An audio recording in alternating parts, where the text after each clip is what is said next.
साहित्य संचयन ये लाइफ डिवाइन के सिलेक्शंस हैं। हम जो बात कर रहे हैं कि ये पृथक्कारी जो ज्ञान है, ये किस तरीके से आया? तो हमारा टाइटल इसके अंदर है परमोच्च अतिचेतन तथा कारी ज्ञान की ओर गति। ये पहला पैराग्राफ कर लिया था, दूसरा भी हमने शुरू कर दिया था, पर मैं यहाँ से पढ़ देता हूँ।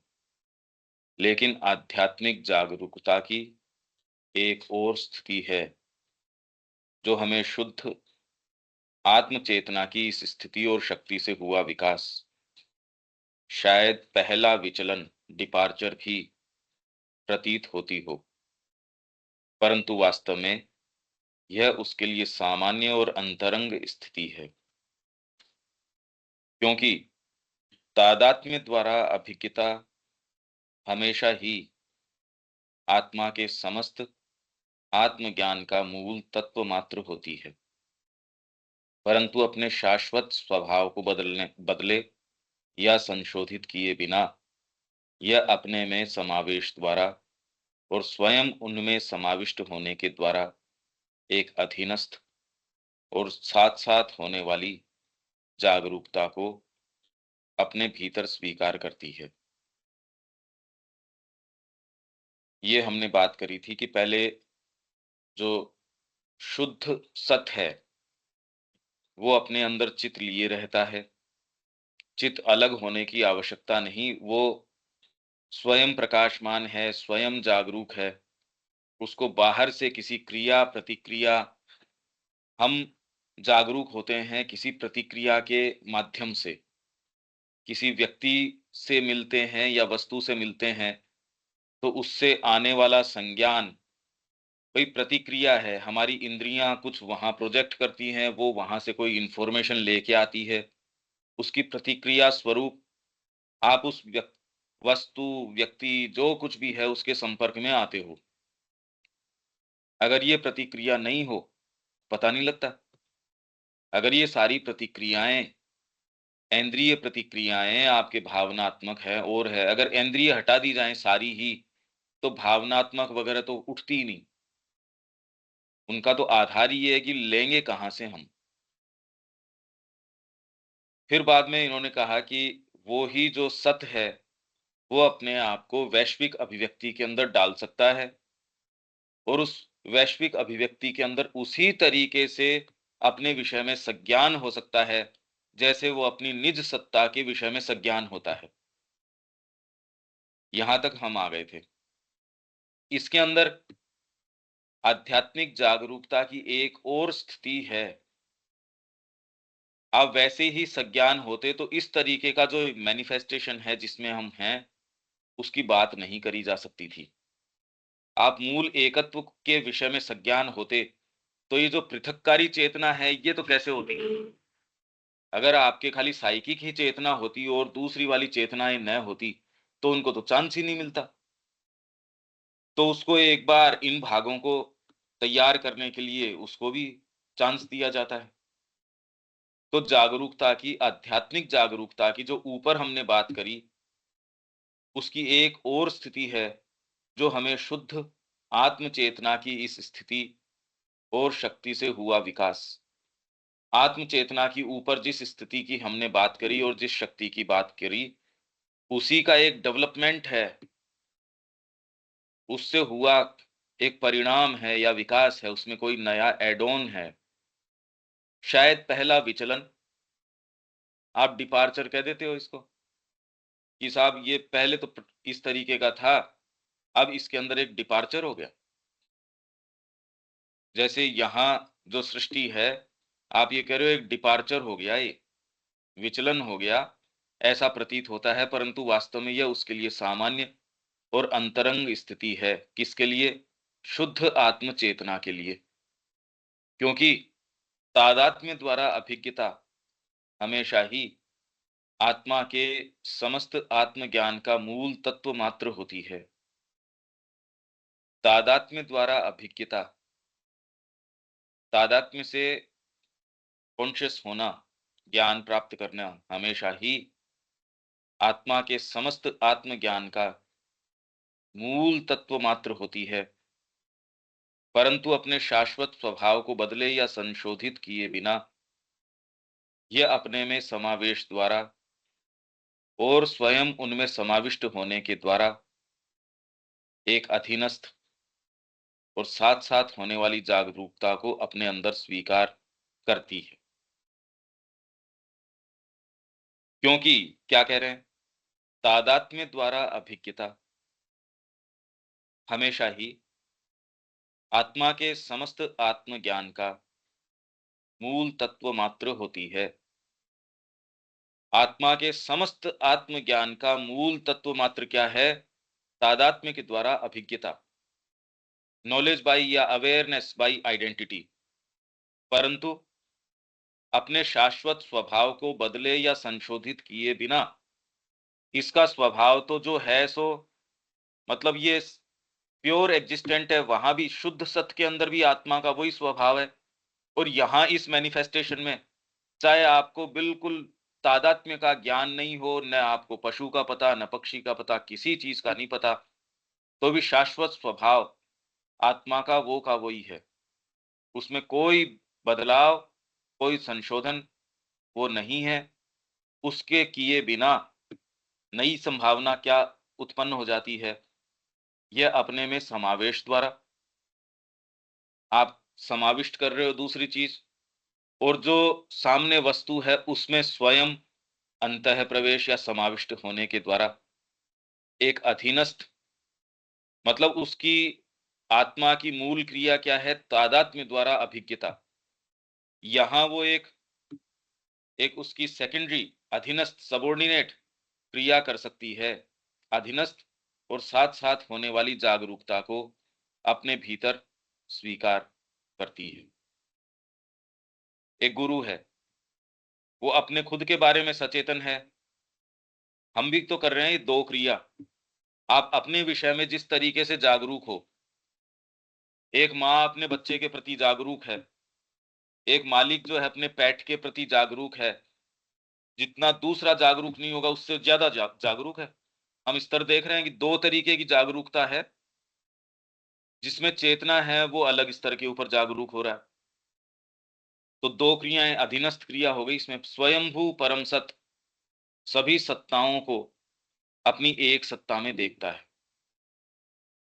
स्वयंभू सेल्फ एग्जिस्टेंट परम सत्य एब्सोल्यूट जो है या सुप्रीम एग्जिस्टेंट है, सभी सत्ताओं को अपनी एक सत्ता में देखता है। वह उन सभी को अपने में समाहित रखता है और उन्हें अपनी सत्ता की सत्ता, अपनी चेतना की चेतना, अपनी शक्ति की शक्ति, अपने आनंद के आनंद के रूप में जानता है। हमारी पृथककारी चेतना है उसके अंदर, अरे भाई आपकी सत्ता की सत्ता, आपका शरीर, आप कह रहे हो मेरा शरीर, शरीर मैं नहीं हूं। सत्ता की सत्ता का अंग जरूर है, चेतना की चेतना, मेरे भाव, मेरे विचार, जागरूक होने का मेरा तरीका, पर फिर भी आप वो पूरे नहीं हो। मेरी शक्ति की शक्ति और आनंद का आनंद, वहां वो जानता है कि ये सारे रूप मेरे हैं। साथ ही साथ आवश्यक रूप से वह उनके भीतर आत्मा होता है और उनमें अंतर्व्याप्त रूप से निवास कर रही अंतरात्मा के द्वारा उनके भीतर का सब कुछ जानता है। क्योंकि उनके भीतर जो अंतरात्मा है वो भी उसी की प्रेजेंस है। तो आप मूलतः सपोज आपने कोई कृति करी, आपने कोई कविता लिखी, अब कविता आपसे ही निकली है, आपसे ही ले रही है जो ले रही है, सो इंडिपेंडेंट है भी आपसे। पर उसका जो विचार है, उसका जो भाव है, जितनी अंतरंगता से उसको, मतलब उसमें आपने क्या एक्सप्रेस किया, आप जो समझ सकते हो, आप ही समझ सकते हो उसको। तो ये क्या कह रहे हैं, अंतर्व्याप्त रूप से निवास कर रही अंतरात्मा के द्वारा उनके भीतर का सब कुछ जानता है, पर तो भी यह सब जागरूकता या अभिज्ञता आंतरिक, स्वयं प्रत्यक्ष, स्वचालित रूप से वहां होती है। जो वो जो चेतना है उसके अंदर स्वचालित रूप से हो रही है ये। पर तो भी ये सब जागरूकता या अभिज्ञता आंतरिक आंतरिक जागरूकता है। एक गुरु अपने शिष्य के विषय में सारी चीज जानता है थ्रू एंड थ्रू, पर जितना जरूरी है उतना जानता है मां सारों के बारे में जिन डिटेल्स की आवश्यकता नहीं है, अब वो जाने इसकी क्या आवश्यकता है। ये हम जो सोच रहे हैं उस प्रक्रिया से ये नहीं होता, नहीं तो ये तो बड़ा परेशानी का काम हो जाए। ज्ञान क्या हो गया, ये तो परेशानी हो गई। तो अभिज्ञता जो है वो आंतरिक होती है, स्वयं प्रत्यक्ष होती है, डायरेक्ट है, स्वचालित रूप से, ऑटोमेटिक है। वो अपनी गेज जहां फिक्स करेंगे वहां उस व्यक्ति में क्या चल रहा है। नहीं तो आप ये सोचिए, हम जिस जिस स्तर के ऊपर कार्य कर रहे हैं, अगर इसके ऊपर कार्य करना होता तो ये तो व्यक्ति शांति से आराम थोड़ी कर सकता है। इतने जने हैं जो आपके आधार के ऊपर आए हैं वहां, कितनी बड़ी मॉरल रेस्पॉन्सिबिलिटी है, स्पिरिचुअल रेस्पॉन्सिबिलिटी है। रेस्पॉन्सिबिलिटी तो है ही उस चीज की, पर वो निभाने की प्रक्रिया हम जो सोच रहे हैं वैसी अगर हो तो ये तो हम तो दो को नहीं निभा सकते। अगर ये हम इस तरीके से कोशिश करें कि माइंड से करें, उससे तो बड़ा मुश्किल है। तो एक ऐसी प्रक्रिया है, जानने का एक ऐसा तरीका है जो स्वयं प्रत्यक्ष है, आंतरिक है, ऑटोमेटिक है। ज्ञान की किसी क्रिया, दृष्टि या प्रक्रिया की आवश्यकता के बिना, ज्ञान की किसी क्रिया की आवश्यकता नहीं है, जानने की जरूरत नहीं। अभी तो जानने के द्वारा उसके नजदीक जा रहे हो। भौतिक विज्ञान को भी जानना है तो सीखना पड़ेगा। हाँ, मतलब यहाँ धीरे धीरे इससे रिलेट करते आ रहे हैं ये ज्ञान की, यहाँ ज्ञान की क्रिया से ही तो आप नजदीक जा रहे हो कोई चीज के। दृष्टि या प्रक्रिया की आवश्यकता, यहाँ दृष्टि और प्रक्रिया है। अकेली दृष्टि से यहाँ नहीं हो रहा, आपने कोई चीज को टच कर लिया, ठंडी है गर्म है इससे तो पता चल गया, पर अब ये भोज्य पदार्थ है या खाद्य पदार्थ है नहीं है, इसका क्या पता चला इस चीज से। आपने आंखों से देख लिया और आपने हाथ से टच कर लिया, दृष्टि की प्रक्रिया हो गई। अब ये वाला तत्व जो है ये लिक्विड इसके अंदर पड़ा है, डब्बे के ऊपर लिखा है पेंट, तो आप ये कहते ये तो खाने की चीज नहीं है। कोई दूसरा कहता है नहीं, डब्बा तो खाली ये पेंट का ही डब्बा है, बाकी मटेरियल तो इसके अंदर खाने का ही है, हमने इसके अंदर खाने का सामान भरा है, आप पी सकते हो आराम से इसको, शरबत है ये। तो अब ये जो पहली वाली प्रक्रिया रही, उसके साथ साथ ये मॉडिफाइंग प्रक्रिया रही, पेंट है इसके अंदर। गुण धर्म का कैसे पता चले उसका। तो कुछ चीजें जो बिल्कुल ऑब्वियस है उनके साथ तो आप व्यवहार कर लेते हो, जो चीजें ऑब्वियस नहीं है भौतिक विज्ञान उसका और ज्यादा से ज्यादा पता लगाता है। डीपर साइंसेज है वो और पता लगाती हैं और पता लगाती हैं। तो एक जीवन आपका एक सिक्योर पोजीशन में है, अगर पता नहीं लगाए तो जियो कैसे। आपकी सारी इंद्रियां कोई चीज को टच कर रही हैं, देख रही हैं, समझने का प्रयास कर रही हैं, बनाओ क्या पर उसका। ये तत्व यदि मैं जीव के ऊपर भी रखता हूं अभी मेरी मृत्यु हो जाएगी, तो इसलिए मैं सेफ तो हूं नहीं उसके साथ व्यवहार करने के अंदर। ये सामने जो जीव है ये मेरे लिए कंड्यूसिव है या मेरे लिए नेगेटिव है, कैसा पता नहीं चलता। पता चले उससे पहले तो आपकी मृत्यु हो गई कि वो तो मार खाएगा आपको। तो दृष्टि या प्रक्रिया की आवश्यकता के बिना यहाँ तो पूरी प्रक्रिया चलती है। खाली नेत्रों ने आपको सूचना दी उससे सारी प्रक्रिया नहीं हो जाती। उस चेतना के अंदर ज्ञान की किसी क्रिया, दृष्टि या प्रक्रिया की आवश्यकता के बिना, क्योंकि आपकी दृष्टि या आपके जो भी सेंसरी ऑर्गन्स हैं उससे मिला डेटा है, वो प्रक्रिया पूरी होती है। उस प्रक्रिया से फिर बाद में धीरे धीरे धीरे धीरे ज्ञान प्राप्ति की ओर जाते हो। उससे आप ये होते हो कि किससे कैसा व्यवहार करना चाहिए, और उससे आपको जो है इनपुट मिलता है, जो अभिज्ञता है, ऊपर जो हम अवेयरनेस की बात कर रहे हैं, इस प्रक्रिया से जाते हो। वहां ऐसी किसी आवश्यकता के बिना सीधी अभिज्ञता होती है, आंतरिक रूप से, स्वयं प्रत्यक्ष रूप से, स्वचालित रूप से। ठीक है, दोनों को कंपेयर कर दिया कि यहां कैसे हो रही है और वहां कैसे हो रही है। क्योंकि ज्ञान यहाँ एक क्रिया नहीं है, यहाँ तो ज्ञान एक क्रिया है। भाई हमसे ये कह दिया जाए डायरेक्ट ज्ञान, अब इसका तो कोई सेंस ही नहीं बनता। अगर आपकी इंद्रियों को हटा दिया जाए, इवन प्राण को हटा दिया जाए, तो डायरेक्ट ज्ञान का तो कोई मतलब ही नहीं है। आपका यदि व्यक्ति ही नहीं है तो ज्ञान होना नहीं होना भी नहीं रहेगा। तो कितनी एक कंडीशन्ड स्थिति के अंदर हैं हम, ये होगा, ये सर्टेन चीज़ें होंगी तो ये वाली बात होगी। अपितु एक शुद्ध, शाश्वत और अंतर्निहित अवस्था है। एक अवस्था है यहाँ, इन्हेरेंट है, शुद्ध, शाश्वत और अंतर्निहित अवस्था। इसलिए ये बोलते हैं तुम ये लोअर जो वर्किंग है इसको छोड़ के ऊपर चले जाओ।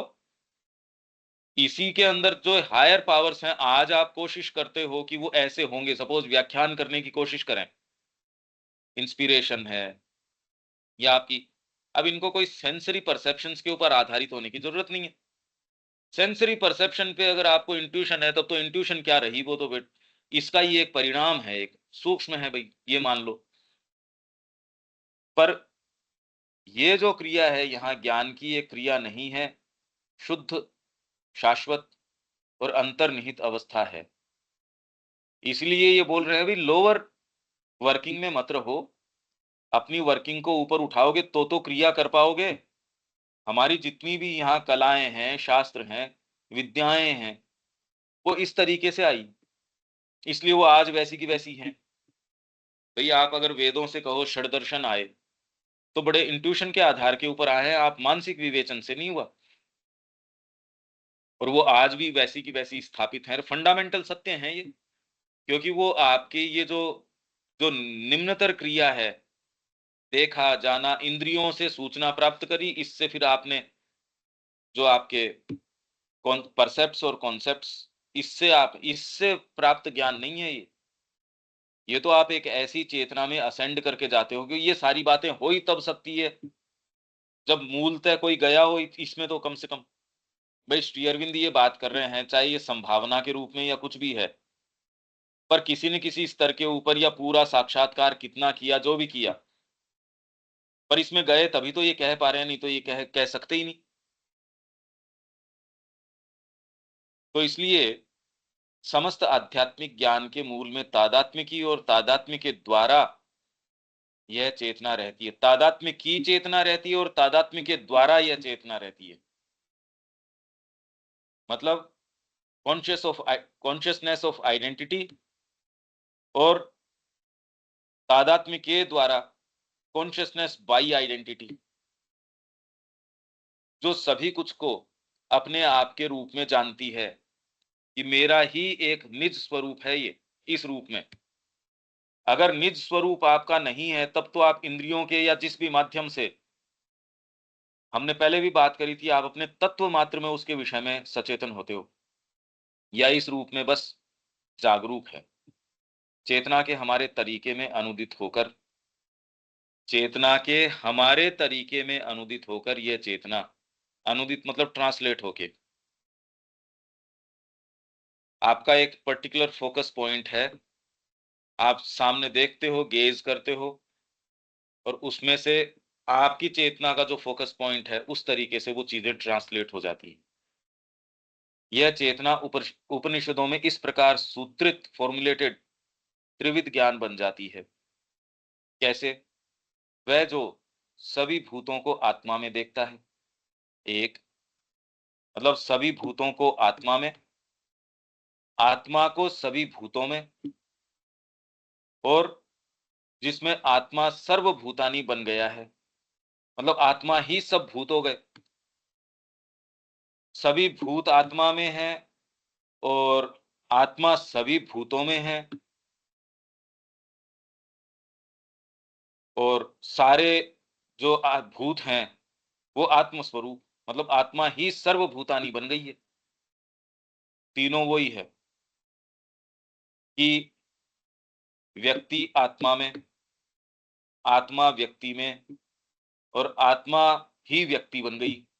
तीन पॉइजेस हो गए। तो इसके अंदर समावेशीकरण, इंक्लूजन, इंक्लूजन क्या हो गया? पहला वाला भाव, भूत है वो आत्मा में, तो इंक्लूडेड हैं वो। अंतर्निवास, आत्मा उनमें इंडवेल कर रही है, इंडवेलिंग। और तादात्म्य, दोनों एक ही हैं। अरे भाई ऊपर वाले से नहीं समझो, कुछ नहीं समझ में आएगा, इसका क्या मतलब हुआ इसका। समावेशीकरण, इंक्लूजन, मतलब भूत हैं वो आत्मा में हैं, इंक्लूडेड हैं उसमें। अंतर्निवास, आत्मा उनमें इनड्वेल कर रही है। और तादात्म्य, आइडेंटिटी, एक ही है, आत्मा ही बनी है। परंतु मूलभूत चेतना में यह देखना एक आध्यात्मिक आत्मबोध नहीं है। ऐसा देखना नहीं है जो सत्ता का आत्म प्रकाश हो। यह एक पृथककारी अवलोकन या स्व को देखने वाला वह अवलोकन नहीं है जो स्व को ही विषय वस्तु में बदल दे। मतलब, परंतु मूलभूत चेतना में यह देखना एक आध्यात्मिक आत्मबोध नहीं है। ऐसा देखना नहीं है जो सत्ता का आत्म प्रकाश हो। यह एक पृथककारी अवलोकन या स्व को देखने वाला वह अवलोकन नहीं है जो स्व को ही विषय वस्तु में बदल दे। अभी पृथककारी चेतना, यहाँ पृथककारी अवलोकन है, ये ऊपर की स्थिति की बात कर रहे हैं, वहां ऐसा नहीं है। ये कह के यहाँ का भी बता दिया। क्या बता दिया? आप अपने सेल्फ को ही विषय वस्तु में बदल देते हो। ये क्या कह रहे हैं? अवलोकन नहीं है जो स्व को ही विषय वस्तु में बदल देता है। आप जो सारी चीज देख रहे हो वो आपका ही सेल्फ है, विषय वस्तु बन गया, आपका ऑब्जेक्ट बन गया, है, हो आप ही। पर इसके माध्यम से वहां ऐसी बात नहीं है, ये कह रहे हैं। ठीक है। परंतु इस मूलभूत आत्म अनुभव में चेतना का एक अवलोकन अभिव्यक्त हो सकता है। इस मूलभूत आत्म अनुभव में जो ऊपर जो बताया जा रहा है, चेतना का एक अवलोकन अभिव्यक्त हो सकता है। चेतना का एक दृष्टिकोण, एक अवलोकन। उसने डिवाइन का एक पक्ष देखा, कोई एक रुख देखा। अरे एक चित्रकार है, किसी एंगल से बना ही सकता है, कोई जबरदस्ती थोड़ी है कि वो जो अरे जितना चाहे उतना बनाओ। उसको पूरे फूल की एक पत्ती बनानी है, एक पत्ती बनाओ। इसमें कोई फॉल्सूट की बात नहीं, ये सेल्फ लिमिटेशन की बात है। यहां फॉल्सूट हो जाता है। तो चेतना का एक अवलोकन अभिव्यक्त हो सकता है जो भले आंतरिक रूप से संभव हो, आत्मा की एक अनिवार्य रूप से आत्मनिहित शक्ति हो, पर वह परम चेतना की अंतर्लीन, अंतर्निहित आत्म प्रकाशितता और स्वयं सिद्धता का प्रथम सक्रिय तत्व नहीं है। परंतु इस मूलभूत आत्म अनुभव में चेतना का एक अवलोकन अभिव्यक्त हो सकता है जो भले आंतरिक रूप से संभव हो, आत्मा की, क्या है आंतरिक रूप से संभव? चेतना का एक अवलोकन जो अभिव्यक्त हुआ है, जो भले आंतरिक रूप से संभव हो, आत्मा की एक अनिवार्य रूप से आत्मनिहित शक्ति हो। ये जो अवलोकन या जो एक चीज उसने देखी, आत्मा की एक अनिवार्य रूप से आत्मनिहित शक्ति हो, पर वह परम चेतना की अंतर्लीन, मतलब सेल्फ एब्जॉर्ब्ड, इंड्रॉन, अंतर्लीन है, जैसे समाधि अवस्था में आप होते हो। अंतर्निहित, इनहेरेंट आत्म प्रकाशितता और स्वयं सिद्धता का प्रथम सक्रिय तत्व नहीं है। यह अवलोकन परमोच्च आध्यात्मिक चेतना की एक एक और स्थिति का होता है, या उस स्थिति को ले लेता है। वह स्थिति जिसमें हम जिसे ज्ञान के रूप में जानते हैं, उसकी शुरुआत होती है। तो ये जो अवलोकन है, ये वो वाला अवलोकन नहीं है, प्रथम सक्रिय तत्व नहीं है जो परम चेतना की अंतर्लीन, अंतर्निहित आत्म प्रकाशितता और स्वयं सिद्धता। मतलब हमने ये कहा था ऊपर कि परम चेतना को, जो शुद्ध सत और चित एक हैं, उनको बाहर से अलग चेतना की क्रिया करने की जरूरत नहीं है। चेतना अभी आई नहीं, अलग है, अलग नहीं आई, वो अपने में ही लीन है। ऐसे के अंदर कोई तो तरीका होगा, जो हमने बात करी कि वो समाधिस्थ हैं, भगवान शंकर। पर कोई एक ऐसा तरीका तो होना चाहिए कि वो अपने बारे में कॉन्शियस हैं, बाहर क्योंकि बाहर जगत है ही नहीं और कोई दूसरी चेतना नहीं है उनके बारे में अवेयर होने के लिए, वो स्वयं ही। तो आप अपने अंदर हो, जैसे हमने नींद की बात करी, सपोज़ नींद में चले गए, कोई आपके अलग चीज़ न हो, तो दोबारा आ ही नहीं सकते, फिर तो अटक गए उसमें। तो अब जो ये अवलोकन की क्रिया कह रहे हैं, ये कह रहे हैं वो वाली नहीं है जो हमने ऊपर परम चेतना की अंतर्लीन अवस्था की बात करी थी। ये अब क्योंकि हम धीरे-धीरे श्री अरविंद ये ट्रेस क्या कर रहे हैं, सेपरेटिव जो ज्ञान की प्रक्रिया है उसकी ओर आ रहे हैं। तो ये कह रहे हैं ये जो अवलोकन अब हो रहा है, यह अवलोकन परमोच्च आध्यात्मिक चेतना की एक और स्थिति का होता है, एक दूसरी स्थिति का होता है या उस स्थिति को ले आता है। वह स्थिति जिसमें हम जिसे ज्ञान के रूप में जानते हैं उसकी शुरुआत होती है। मतलब ज्ञान का विषय जो है अब आ गया इसके अंदर। पहले ज्ञान का नहीं आता, ऊपर क्या लाइनें गई थी, अब अभी तक ज्ञान नहीं था उसमें। यही पढ़ के गए हम, जो ऊपर हम पढ़ के गए हैं, तो त्रिविध ज्ञान बन जाती है। ऊपर ये था, पर उसमें ज्ञान जो हम जिस तरीके से ज्ञान की बात करते हैं वो नहीं है। यहाँ आते-आते अब ये कह रहे हैं, वह अवलोकन परमोच्च आध्यात्मिक चेतना की एक और स्थिति का होता है या उस स्थिति को ले आता है। वह स्थिति जिसमें हम जिसे ज्ञान के रूप में जानते हैं, उसकी शुरुआत होती है। चेतना की एक अवस्था होती है और उसके अंदर उसके साथ अंतरंग जानने की एक क्रिया होती है। अभी भी उतनी पृथककारी नहीं हुई। हम जिस तरीके से यहाँ जान रहे हैं, आपके जानने के अंदर भी आप ये देखिए, यदि भौतिक रूप से जानते हो तो बहुत खंड-खंड होता है। प्राणिक रूप से या भावनात्मक रूप से जानते हो तो और नज़दीकी होती है। आप जितना ही स्केल में ऊपर जाते हो, भेद मिटते जाते हैं, नज़दीक होते जाते हो। चेतना की एक अवस्था होती है और उसके अंदर उसके साथ अंतरंग जानने की एक क्रिया होती है। आत्मा अपना अवलोकन करती है, वह ज्ञाता और ज्ञात बन जाती है। ज्ञाता बन जाती है जानने वाला और ज्ञात, नोन, कि ये जान लिया गया है।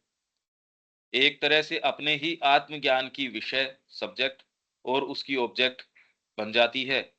बल्कि यूँ कहें, एक ही साथ विषय और वस्तु बन जाती है। सब्जेक्ट और ऑब्जेक्ट दोनों हो गए। पर यह अवलोकन, यह ज्ञान भी अब भी अंतस्थ, अब भी स्वयं सिद्ध, तादात्म्य की एक क्रिया ही रहता है। मैंने अभी बताया ना कि ये इतना नीचे अभी नहीं आया। अभी तादात्म्य की एक क्रिया ही रहता है। हम जिसे पृथक्कारी ज्ञान के रूप में अनुभव करते हैं, उसका आरंभ अभी तक नहीं होता। हम जिस पृथक्कारी ज्ञान में आ गए, ये तो बहुत ही ज़्यादा लिमिटेड है। ये आभास तक भी नहीं आता कि हम कितने भयंकर रूप से लिमिटेड हैं। परंतु विषय जब वस्तु के रूप में अपने आप से थोड़ा पीछे हट जाता है, तब आध्यात्मिक ज्ञान की, तादात्म्य द्वारा ज्ञान की कुछ तृतीयक, सेकेंडरी नहीं, टर्शियरी पावर्स जो हैं, अपनी पहली उत्पत्ति लेती हैं। तो आप पहले वाले जो बिल्कुल एक थी सत और चित, उससे आप ये दूसरे वाले में आए, खंड-खंड इतना नहीं हुआ। तो जैसे सुप्रामेंटल में आते-आते किस तरीके से पूरा प्रारूप आ जाता है, खंड-खंड नहीं हुआ उसमें, पर एक फ़ोकस पॉइंट है, उसमें इंडिविजुअल है, एकमय है, ठीक है उसमें, पर अभी एक फ़ोकस पॉइंट है, देखने का, जानने का एक फ़ोकस पॉइंट है। उसके बाद तृतीय की टर्शियरी उसकी शक्तियाँ आ गई। तादात्म्य द्वारा ज्ञान की कुछ तृतीयक शक्तियाँ अपनी पहली उत्पत्ति लेती हैं, जो ज्ञान के हमारे अपने सामान्य तरीकों की स्रोत हैं। हमारे जो ज्ञान के सामान्य तरीके हैं, वो ओरिजिनेट यहाँ से, इनकी जो टर्शियरी पावर्स है, वहाँ से हो रही हैं। आपका जितना टोटल ज्ञान है यहाँ या उसके तरीके ऊँचे से ऊँचे तरीके, वो इसके तृतीयक जो शक्तियाँ हैं, उससे पैदा होते हैं। हमारे जो ऊंचे से ऊंचे भी तरीके हैं ज्ञान प्राप्ति के, वो भी ये टर्शरी पावर्स हैं। हमारे जो सामान्य तरीके हैं उनका स्रोत ये तृतीयक शक्तियां हैं। ये कह रहे हैं एक आध्यात्मिक अंतरंग दृष्टि, एक आध्यात्मिक व्यापक प्रवेश और भेदन है। क्या है? एक आध्यात्मिक अंतरंग दृष्टि, एक आध्यात्मिक व्यापक प्रवेश और भेदन, पेनिट्रेशन। इंग्लिश में पेनिट्रेशन होना चाहिए, इसका पता नहीं। प्रवेश, उसके अंदर प्रवेश, एक आध्यात्मिक एहसास होता है जिसमें व्यक्ति सब कुछ को अपने आप के रूप में देखता है, सब कुछ को अपने आप के रूप में महसूस करता है, सब कुछ से अपने आप के रूप में संपर्क करता है। वस्तु स्वयं तथा जो कुछ उस वस्तु में निहित है और जो कुछ वह है, उसके आध्यात्मिक प्रत्यक्ष बोध। अभी जो बोध है, इंद्रिय बोध, मानसिक बोध, बौद्धिक बोध, अगर ये कहो तो अभी तो इंद्रिय भी पूरा नहीं होता, क्योंकि यदि उसके अंदर, ये हमने बात करी थी, अगर इंद्रियों की सूचना में मनस का काम है सेंसेशन, मनस सीट है सेंसेशन की, बुद्धि, जयपुर के अंदर हमने ये एक एक की बात करी थी। बुद्धि जो सीट है आपके विचार की और ज्ञान की, चित्त है इसके अंदर आपके भावों की, और मनस है आपके सेंसेशंस की, प्राण है आनंदोपभोग की। ये जब एक दूसरे के अंदर प्रवेश करना शुरू कर देते हैं, मनस का कार्य है सेंसेशन प्राप्त करना। मनस अगर प्रवेश कर जाता है बुद्धि के अंदर, जिसका कार्य है ज्ञान प्राप्त करना, तो बुद्धि में प्रवेश करके तो वो अपनी वर्किंग के अंदर चेंज कर देगा उसको। तो इससे, और मनस के अंदर आपके अगर आनंदोपभोग अगर आ गया, तो आप चीजों को किस रूप से देखोगे? चीजों को कि ये मेरे को सुखदाई है या दुखदाई है, इस तरीके से, जबकि इंद्रियों का काम ये है नहीं ये देखना। तो ये गड़बड़ क्रिया हो गई। इंद्रियों का कार्य है, यदि मनस का कार्य है, तो आपको सूचना प्रदान कर दो। तो अल्टीमेटली क्या होता है कि आपको जिन माध्यमों पे क्रिया करनी होती है, उनके आप उनको आधार मान के उनसे क्रिया करना शुरू कर देते हो। उल्टा हो गया। यंत्र आपकी सुविधा के लिए है, अब आप यंत्र के गुलाम बन जाते हो कि आपको ये आंखें बताएगी ये सुखद है या दुखद है, वैसे आप चूज करोगे कि ये उद्देश्य है या नहीं। अब ये तो उल्टा काम हो गया। आपके जीवन का उद्देश्य जो है, इन भागों के ऊपर अपने आप को अप्लाई करना चाहिए, मेरे को क्या करना है या क्या नहीं करना है। गड़बड़ क्रिया हो गई है। तो यहां जो ये बात कर रहे हैं कि वस्तु स्वयं तथा जो कुछ उस वस्तु में निहित है और जो कुछ वह है, उसके आध्यात्मिक प्रत्यक्ष बोध की एक शक्ति होती है। वस्तु का बोध समावेशी और व्यापक तादात्म्य में किया जाता है, जहां स्वयं तादात्म्य की ही प्रत्यक्ष बोध का गठन करता है। एक आध्यात्मिक अवधारणा होती है जो विचार का मूल पदार्थ या तत्व होती है। वह विचार नहीं जो अज्ञात को खोजता है। अभी तो टटोल रहे हैं हम।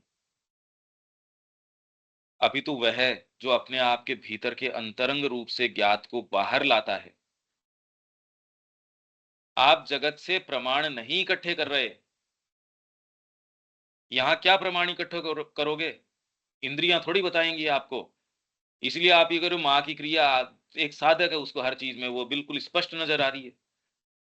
और आप कितने भी प्रमाण देख लो, इतनी फाइन लाइन है, ये समझाने से आप कभी न तो समझा सकते, और ये कोई संभावना ही नहीं है। यही एक द्विज को और एक सामान्य व्यक्ति को अलग कर देती है। इसीलिए आप कितना पठन कर लो, पाठन कर लो, सेशन कुछ भी कर लो, कुछ भी कर लो, हम तो संपर्क में हैं ही। ये जब तक जंप नहीं कर जाते, ये एक मैकेनिज्म को जब तक एक्टिवेट नहीं करते, तब तक ये लोअर प्रक्रिया रहेगी और इस पे विश्वास तक भी नहीं आएगा। भाई हम प्लेनली चर्चा कर रहे हैं, ये सेंटेंस जो कह रहे हैं वो तो कह ही रहे हैं। भाई पूरा तो हम जितना भी समझ रहे हैं नहीं समझ रहे हैं, पर इतना जितना कह रहे हैं उतना तो कह ही रहे हैं। तो एक आध्यात्मिक अवधारणा कंसेप्शन होती है, जो विचार का मूल पदार्थ या तत्व होती है, वह विचार नहीं जो अज्ञात को खोजता है, अपितु वह जो अपने आप के भीतर के अंतरंग रूप से ज्ञात को बाहर लाता है और उसे आत्मदेश सेल्फ स्पेस में। टाइम और स्पेस ये अलग-अलग है, देखिए। जैसे आपकी कविता में कोई ऊपर आध्यात्मिकता की बात ही नहीं है, मानसिक क्षेत्र के अंदर भी उसका टाइम और स्पेस अलग-अलग है। एक निरा भौतिक रूप से बद्ध व्यक्ति बंधा हुआ, जिसमें इमेजिनेशन नहीं है, वो किस टाइम और स्पेस के अंदर निवास करता है, देखो आप। सुबह उठा, उसके मुद्दे बिल्कुल लिमिटेड तरीके के हैं। वो बहुत ही रेस्ट्रिक्टेड टाइम और स्पेस के अंदर निवास कर रहा है। उसके दिन का बीतना, उनका ये आप कल्पना नहीं कर सकते। एक विचारवान व्यक्ति है, वो आधा घंटे के अंदर उस स्पेस के अंदर प्रवेश कर सकता है, उस अनंतता में, विशालता में, विस्तृतता में प्रवेश कर सकता है। आप उसको समझा नहीं सकते। इसीलिए इस समय हम जो कह रहे हैं, अरे माँ स्वयं विद्यमान है, श्री अरविंद की कृपा कितनी बरस रही है, और दूसरा व्यक्ति ये कह रहा है, ओहो परेशान कर दिया इन्होंने तो। मतलब अपन ये देख रहे हैं, अरे अपन ने तो पौने 2 घंटे विवेचन किया इस बात का। दूसरे ये कह रहे हैं, भाई साहब आप घंटे भर से ज्यादा न करो, 5 मिनट पहले छोड़ दो तो बढ़िया रहे। क्योंकि उसका टाइम और स्पेस अलग है, लिमिटेड है वो। एक बच्चे को लेके जाओ आप जहां कितना अच्छा लग रहा है उस सभा के अंदर आपको, और बच्चे के लिए 2-2 मिनट हैं, वो दूसरे टाइम और स्पेस के अंदर है। आप कैसे कम्युनिकेट करो उसको? तो इसलिए अपने आप के भीतर के अंतरंग रूप से ज्ञात को बाहर लाता है और उसे आत्मदेश और आत्म जागरूकता की विस्तारित सत्ता में आत्मज्ञान की अवधारणात्मक वस्तु के रूप में रख देता है। स्पेस आपका स्पेस है ये, इसलिए आप विस्तृतता में, जैसे ही आप मां श्री अरविंद के विचारों के संपर्क में आते हो, आप कितने विशाल स्पेस के अंदर निवास करना शुरू कर देते हो। दूसरा के यार तू रेस्ट्रिक्टेड है, कितना छोटा सा स्पेस है तेरा। मेरा परिवार, खाली मेरा ये दायरा, मेरी संपत्ति, उसका स्पेस, अगर दायरा, अभिव्यक्ति का भी स्पेस कितना छोटा है उसका। अगर आप खाली घोर रूप से भौतिक उसी में निवास कर रहे हो, देखो उसका स्पेस कितना ज्यादा छोटा होता है। घर बड़ा हो सकता है पर स्पेस करे, इसके दिल में जगह नहीं है। उसको कहते हो आप स्पेस नहीं है इसके पास, बेचारे के पास। साइकोलॉजिकली अवेक होते हो, कितना स्पेस बढ़ जाता है आपका, मानसिक रूप से आत्मदेश सेल्फ स्पेस आपका। तो उसके अंदर आप जिन विस्तृतताओं में, विशालताओं में निवास करते हो, व्यक्ति को, जो मैं एक विचार कर रहा था कल, इनफैक्ट ये दिखाना ही क्यों पड़ता है कि मैं सफल हो गया, ये नहीं हो गया, या उसको अपने आप को कि देखो मैं कैसे मेंटेन करता हूं, मैं कितने अच्छे कपड़े पहनता हूं, मेरा मकान कितना बढ़िया है, कोई भी दिखाना, ये बात उठती ही कहां से है? क्योंकि वो अभी तक तृप्त नहीं है, और जिन जिन इस चीजों से तृप्ति खोज रहा है, वो उसको तृप्त कर नहीं सकती। तो किसी न किसी स्तर के ऊपर आपको दिखाना पड़ेगा। अगर आप बिल्कुल सेल्फ श्योर ग्राउंड के ऊपर हो, जहां आपको क्यों दिखाना चाहते हो आप? क्योंकि कहीं न कहीं आपके अभी इनसफिशिएंसी है, आपके कामना है, आप कुछ चाहते हो, अगर वो नहीं रहेगी, आपको क्या आवश्यकता है? दिखाने की बिल्कुल आवश्यकता रहेगी ही नहीं। हाँ, एस्थेटिकली उसको एक्सप्रेस करना एक अलग बात है, कि मैं इसको सुंदर तरीके से रखूँ, किसी से चाहना नहीं है, अभिव्यक्ति है ये तो। तो विल में और डिज़ायर में अंतर आ जाएगा। ये मूलभूत अंतर है, आप बेस्ट चीज़ कर सकते हो और बिल्कुल उसके आप पे कोई ब्लेमिशेस नहीं होंगे, उसके कोई बाध्यकारी प्रभाव नहीं होंगे, सीमाकारी प्रभाव नहीं होंगे। अदरवाइज़ आपको दिखानी ही पड़ेगी कोई भी चीज़, आप चाहे किसी अवस्था में हो। चाहे ज्ञान दिखाओगे, अपने रिसोर्स दिखाओगे, अपने एंडोवमेंट्स है वो दिखाओगे, मेरे अंदर ये गुण है, ये है, वो है, जो है दिखाना ही पड़ेगा। इस पे विचार करो क्यों? मतलब ये बात आती क्यों है नहीं तो? ज़ोर से बोलो पहले तो। लिमिटेड तो है ही। वो तो बहुत मैं तो ये कह रहा हूँ कि अगर आप खाली भौतिक दायरे के ऊपर हो तो उसका स्पेस, और उसी से एक कलाकार है उसका स्पेस, तो अब वो दूसरा कहता है देखो ये खाना नहीं खा रहा, देखो, देखो ये कैसा, अरे वो दूसरे स्पेस में रह रहा है। तू जिस हिसाब से स्पेस में, जैसे आप एक कंजस्टेड एरिया में हो तो आप कह रहे हो यार सांस नहीं आ रहा, वही दूसरा व्यक्ति कहीं गया, वहां न संगीत है न कला है, सुबह खाने की चर्चा, दोपहर को खाने की, या मतलब आप अगर ये चर्चाएं नहीं हो, आप इतना रेस्ट्रिक्टेड महसूस करते हो उनके बीच में, वो आपके साथ बहुत अच्छा व्यवहार करते हैं, आपको बेस्ट पॉसिबल सारी चीजें दे देंगे, बेस्ट गद्दा दे देंगे रहने के लिए, आपको बढ़िया दे देंगे, पर वो इतने छोटे दायरे में रहते हैं, आप कह रहे भाई यहाँ परेशान जकड़ गए, इनको कैसे समझाएं। माँ का एक कोटेशन या एक विचार नेसेसरी उसके उदाहरण बनाने में और में कितना कितना मेहनत लगती है, ऐसे लगता है कि छोटी सी चीज बताने में कितना इसमें समय जा रहा है। अरे यार प्लेन सत्य है ये, इससे आगे करें बात तो, उनको आप बता नहीं सकते क्योंकि वो बहुत छोटे स्पेस में रहते हैं। और ये स्पेस यदि आपके भौतिक स्पेस है, भौतिक स्पेस के अंदर स्पेस कोर या कंजस्टेड आपके है, उसको समझते हो आप, उससे थोड़ा प्राणिकता में आप आते हो तो आप कह रहे यार ये बेटर जी रहा है ना। परिवार में तुम 10 जने रह रहे हो और एक दूसरे से मुंह फुला के रह रहे हो, दोनों साथ रह ही नहीं रहे। देखो आप 2 जने साथ में कहीं जा रहे हो खाना खाने के लिए, तालमेल सा ही बैठा हुआ है, एक उन्मुक्त स्पेस में हो ही नहीं आप। बाहरी स्पेस कितना भी है तो भी कितना लिमिटेड महसूस करते हो आप। दूसरा कह रहा है कितना बड़ा घर है पर हमको काटने को दौड़ता है। और वही आंतरिक स्पेस आपका बढ़ा हो तो आप कह रहे एक कमरे में भी कहीं दिक्कत ही नहीं होती।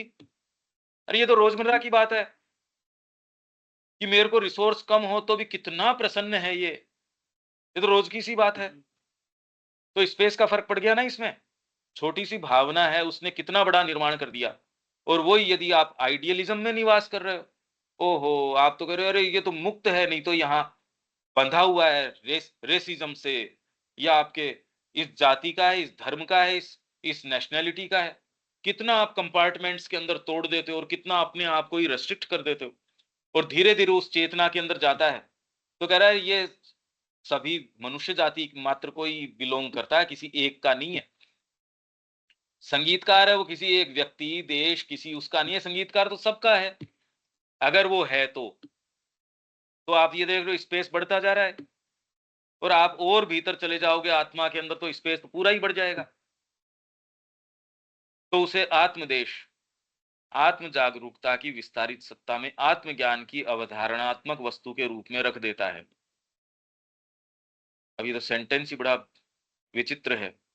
देश की तो आप इतनी देर से हम बात कर रहे हैं, स्पेस, स्पेस है नहीं अपने आप में वास्तव में, ये भी स्पेस आप कहते हो ये आपको नजर आ रहा है।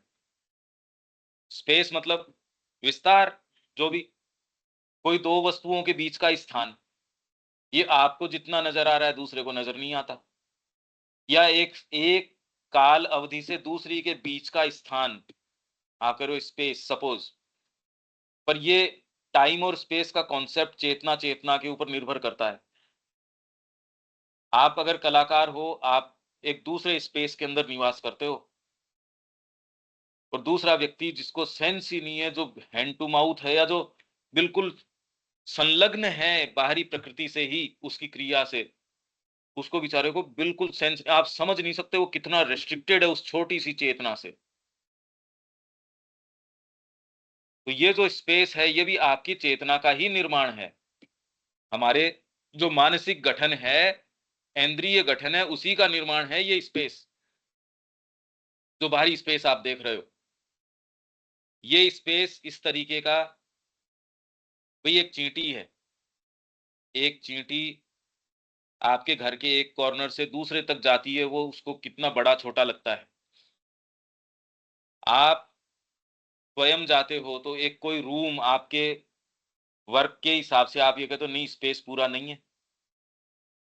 अरे आप एक रिलेटिव सेंस में भी स्पेस को काम में लेते हो कि यहाँ ये वाला काम होगा, एक फैक्ट्री लगेगी, अमेज़न का वेयर हाउस आने वाला है जहां हम यहाँ एक ही छत के नीचे सारे प्रोडक्ट रखेंगे। तो आप ये कह दोगे अरे ये तो कई एकड़ों में फैलेगा तब जाके काम बनेगा इसका। या कि कोई एक कंपनी लगा रही है जहां हवाई जहाज बनाने का प्लांट लगा रही है सपोज, अब उसमें कितना बड़ा स्पेस चाहिए आपको। और वही आप ये कह रहे हो मेरे को खाली एक एक कंप्यूटर सेटअप लगाना है मेरा, एक पर्सनली मेरे को बैठना है, एक ऑफिस बनानी है, 20 बच्चों को बैठ के एक क्लास ले लूं मेरी, तो उसमें स्पेस, एक एक ये कमरा भी आपका, हाँ, ये इनफ स्पेस है इसमें, तो एक रिलेटिव सेंस भी आ गया स्पेस का। भाई एब्सोल्यूटली तो जितना स्पेस है, जितने बाई जितने का है, वो तो है ही, वो तो पहले भी उतना ही था, बाद में भी उतना ही है, पर आप कह रहे हैं नहीं नहीं ये पूरा स्पेस नहीं है। आप एक बगीचा लगा रहे हो, तो अगर घर के हिसाब से है तो कहते हैं हाँ इनफ स्पेस है। वही एक संस्था के लिए नहीं नहीं स्पेस कहाँ है यहाँ। ये जो स्थान आपने लिया है और जो आप इंस्टीट्यूट यहाँ डेवलप करना चाह रहे हो उसके लिए, अरे फुटबॉल ग्राउंड कहाँ से लेके आओगे? आपके पास तो इनफ स्पेस नहीं है, और दूसरा का इसके पास तो बहुत स्पेस है। जैसे माँ ने कहा कि अभी इस समय आश्रम का पूरे का खर्चा, एक समय वो बता रही 700 रुपए है मंथली, तो दूसरों के हिसाब से तो बहुत जबरदस्त रूप से हमारे पास पैसा हम आ रहा है। अरे व्यक्ति के हिसाब से हो सकता है, पर जो गिवन हमारी जो सिचुएशन है उसके लिए तो कुछ नहीं है ये। यही बात रहती है। अब जब वो कह रही हैं उस समय, वो तो पूरे आश्रम के रनिंग के लिए वो कह रहे हैं 700 रुपए। आज आप आज की रियलिटी भी है ना ये बात। तो स्पेस और टाइम भी, हम ये पहले देश और काल शायद करके भी गए हैं कि इनकी रिलेटिव क्या है, एब्सोल्यूट एग्जिस्टेंस क्या है क्या वास्तव में ये। पर इतनी बात तो आप समझ सकते हो कि हर व्यक्ति अपने देश और काल में निवास करता है, तो उसे आत्मदेश, आत्म जागरूकता की विस्तारित सत्ता में आत्मज्ञान की अवधारणात्मक वस्तु के रूप में रख देता है। आत्मज्ञान आपको जो है वो कंसीव करे, आपके बाहरी इंद्रिय ज्ञान कंसीव न करे। आत्मज्ञान जब कोई चीज को कंसीव करे तो कैसे करेगा? मैं तो सेंटेंस बता रहा हूं खाली। तो आत्मज्ञान की अवधारणात्मक वस्तु के रूप में रख देता है। इसीलिए जब आप हायर चीजों की ओर की बात करते हो, श्री अरविंद मान लो सावित्री के अंदर जिस तरीके का सिंबोलिज्म दे रहे हैं, आत्मा ने कोई चीज को देखा या कंसीव किया, अब उसको उन्होंने जिन रूपकों में रख दिया, भगवान बुद्ध की जो प्रतिमा है, आत्म अवलोकन ने किसी चीज को आत्म स्पेस में, आत्म जागरूकता की विस्तारित सत्ता में रखा। कहां? आत्म जागरूकता की विस्तारित सत्ता में। किस रूप में रखा? आत्मज्ञान की अवधारणात्मक वस्तु के रूप में रख देता है। ये जब आत्मज्ञान की अवधारणात्मक वस्तु के रूप में जब आप कंसीव कर लेते हो, ये सारे रूप तो यहाँ, अरे भी विचार जो है, कोई कोई विचार यहाँ आके रूप लेता है। कोई आइडिया, आप क्या हो, एक आइडिया हो, वो आइडिया जब तक इस फॉर्म को इम्प्रेग्नेट करता है या एनसोल करता है, इन्फॉर्म करता है, तब तक आप बचे रहोगे। तब तक आपकी सांसें चलना, सारी प्रक्रिया चलना। जैसे ही वो विड्रॉ करता है, तो उसको अनुप्राणित करने वाली चीज चली जाती है। तो यहाँ कोई भी चीज इसलिए है क्योंकि उसके पीछे कोई आइडिया है जो अपने आप को एक्सप्रेस करना चाह रहा है। और वो आइडिया होता कहाँ है? वो यहाँ होता है आत्मज्ञान की अवधारणात्मक वस्तु के रूप में। देखता कौन है उसको? आत्मदेश में देखा जाता है। कौन देखता है? जो ज्ञाता है आपका, वो देखता है। और आत्मज्ञान आत्म जागरूकता की विस्तारित सत्ता में आत्मज्ञान की अवधारणात्मक वस्तु के रूप में रख देता है।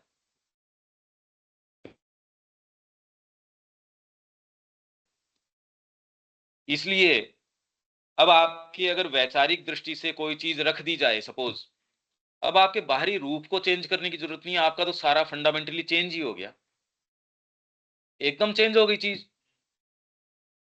भाई आपकी बाहरी जो खोल है उसके पीछे की मशीनरी है, उसको मैं एकदम बदल दूं, मशीनरी ही बदल दी, अब खोल से तो कोई फर्क ही नहीं पड़ रहा। तो वैसे ही भीतर की आपकी वर्किंग अगर मैं कोई तरीके से ये आपके पास ये चीज पहुंचा सकूं, हम यही तो प्रयास कर रहे हैं रोज। आपको लगता है खाली चर्चा हो रही है, मैं जानता हूं कितनी पोटेंट चीज है।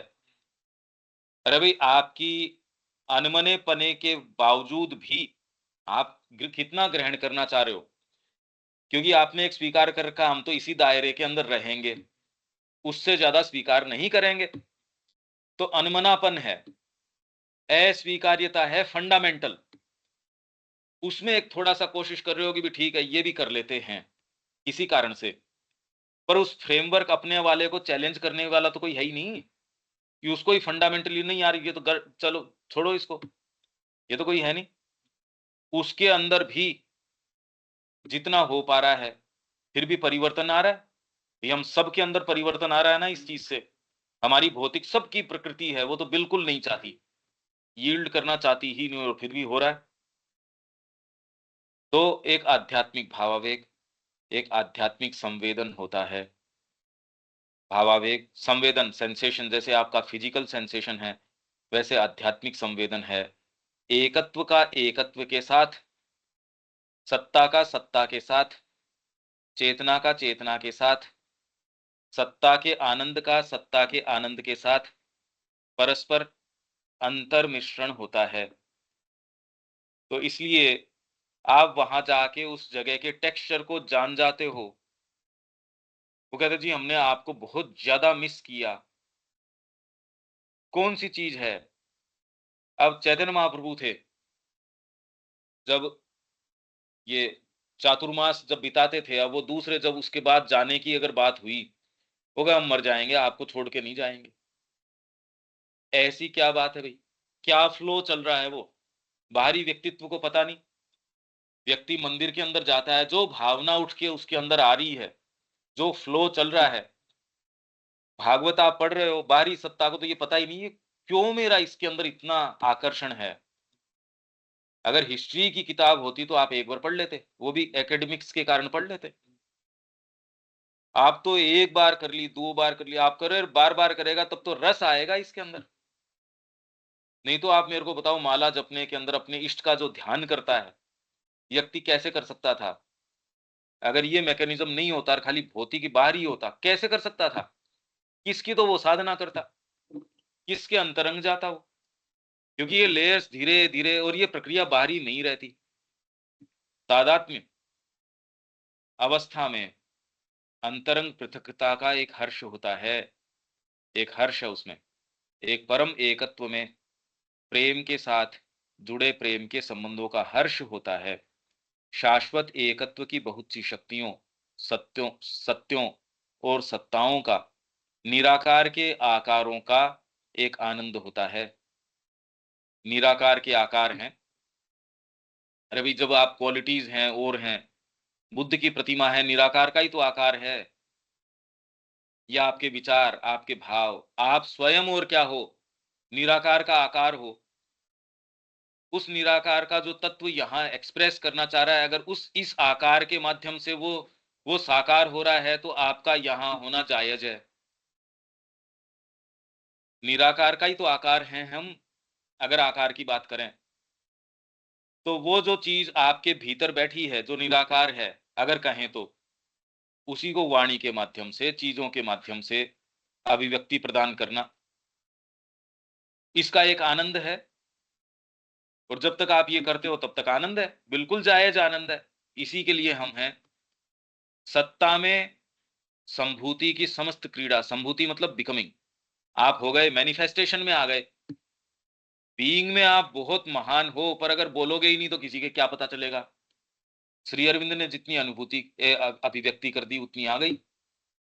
तो सत्ता में संभूति की समस्त क्रीड़ा अपनी आत्माभिव्यक्ति को आत्म तत्व की चेतना की इन्हीं शक्तियों पर प्रतिष्ठित करती है।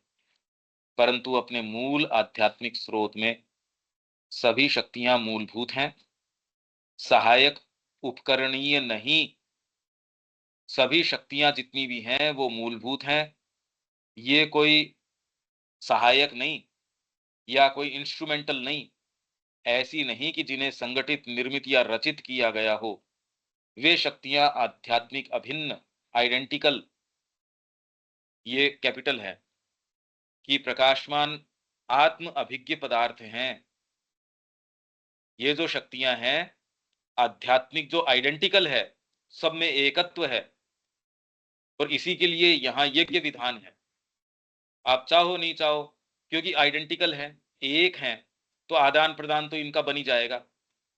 आपका हाथ कोई एहसान नहीं करता जब शरीर के लिए कोई काम करता है, तो आप नहाते हो, कोई एहसान नहीं कर रहे, अभी लग जाता है अपने किसी दूसरे के लिए कुछ कर रहे हैं, एहसान कर रहे हो। अरे यार, कोई एहसान है क्या ये? तो ये तो छोटी चेतना है जो आपको देशों में, जाति में, व्यक्ति में, समाज में, इन सब में बांटती है। धीरे धीरे आप ऊपर जाते हो। इसीलिए कह रहे हैं माँ से जुड़ जाओ, सारों के लिए जो सहज कल्याण है वो अपने आप ही हो जाएगा, क्योंकि वहां यूनिफाइड है सारी चीज। हाँ, पर उसका मतलब ये नहीं जहां जो जरूरी है आप बिल्कुल परफेक्टली कर पाओगे। प्रकाशमान आत्म अभिक्य पदार्थ हैं, जिसे अपने आप पर और अपने अंदर सक्रिय किया जाता है।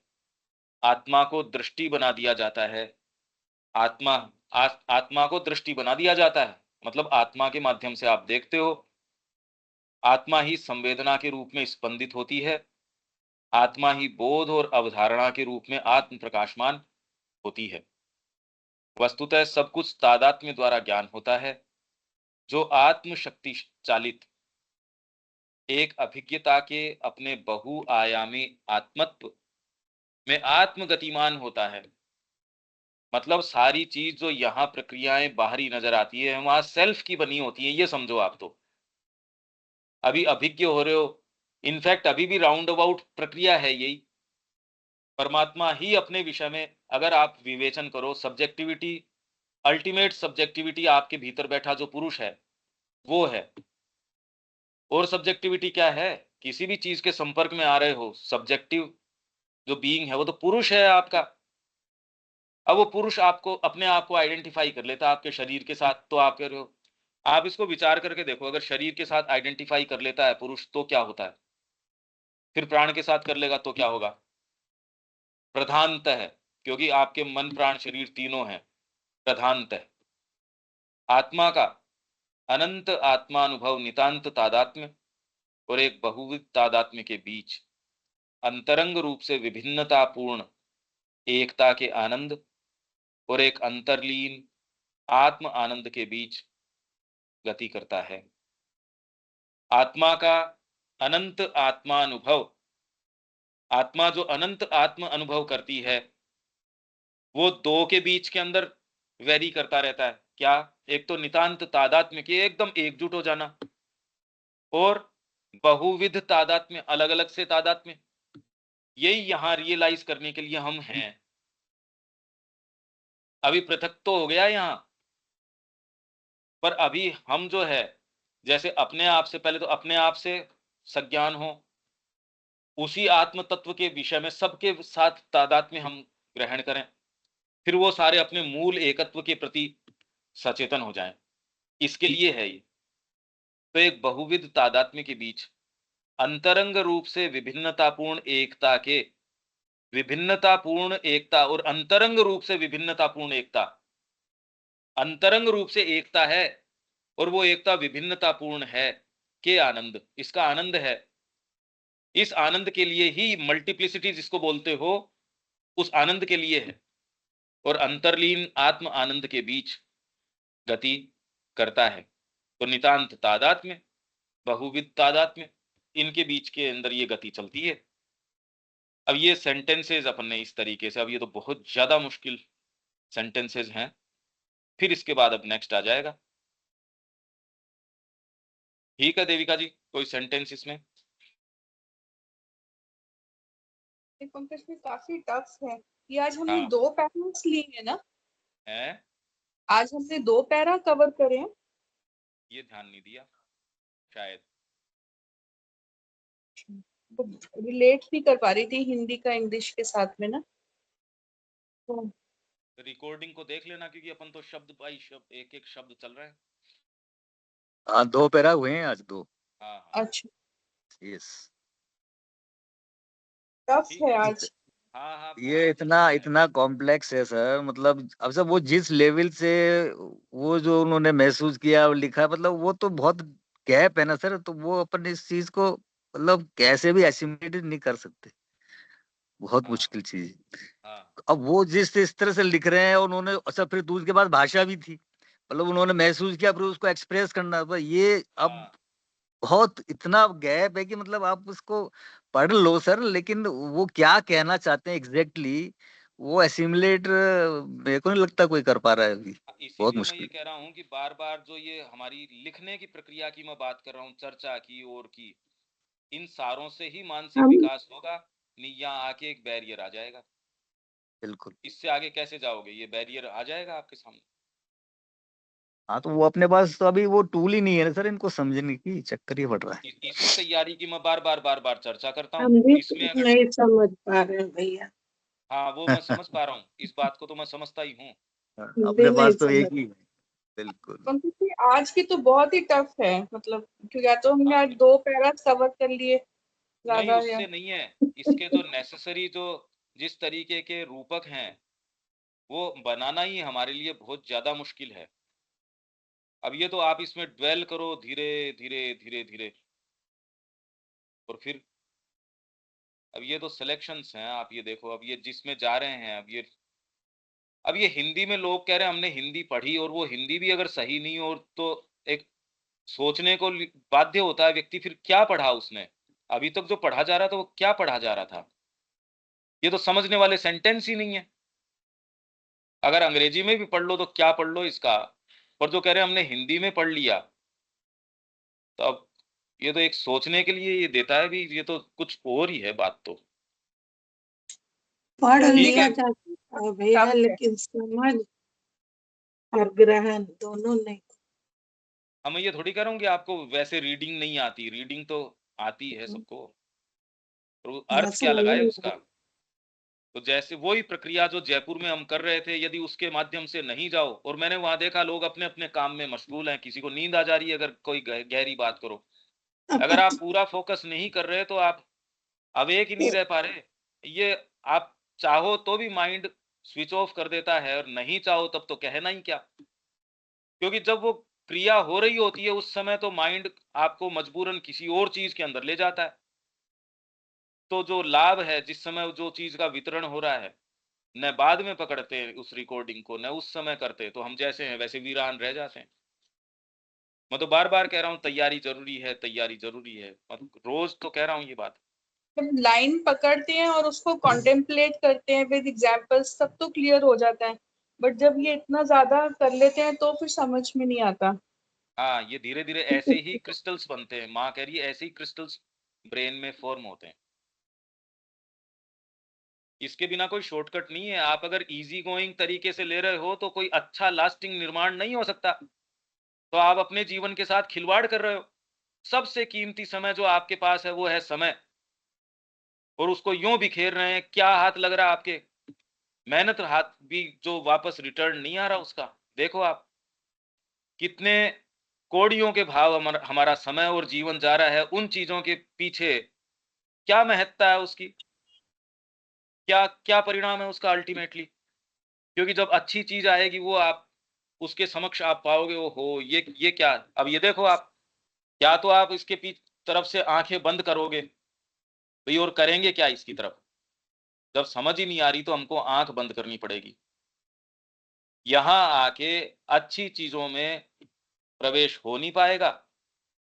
तो अब ये है, अब क्यों एनर्जी लगानी चाहिए? जब मैं तैयारी की बात करता हूं तो अब दूसरे कहते नहीं हम तो तैयार ही हैं ऑलरेडी। अरे समय देना पड़ेगा, आपको कसना पड़ेगा, एक एक शब्द को कसना पड़ेगा। क्यों बोल रहे हो? माँ की चेतना से बोल रहे हो, किस लिए बोल रहे हो? आपका चिंतन है, कर्म है, भाव है, जीवनचर्या है, सब टोटल कसना पड़ेगा। और रोज ये प्रयास करोगे तब जाके धीरे धीरे धीरे धीरे ये आपको थोड़ा आपकी बात मानेगी। आप करके तो देखो, ये यहां आके रुक जाएंगे नहीं हम। ठीक है, हाँ जी, यहाँ विराम दें। जय श्री मां। जय श्री।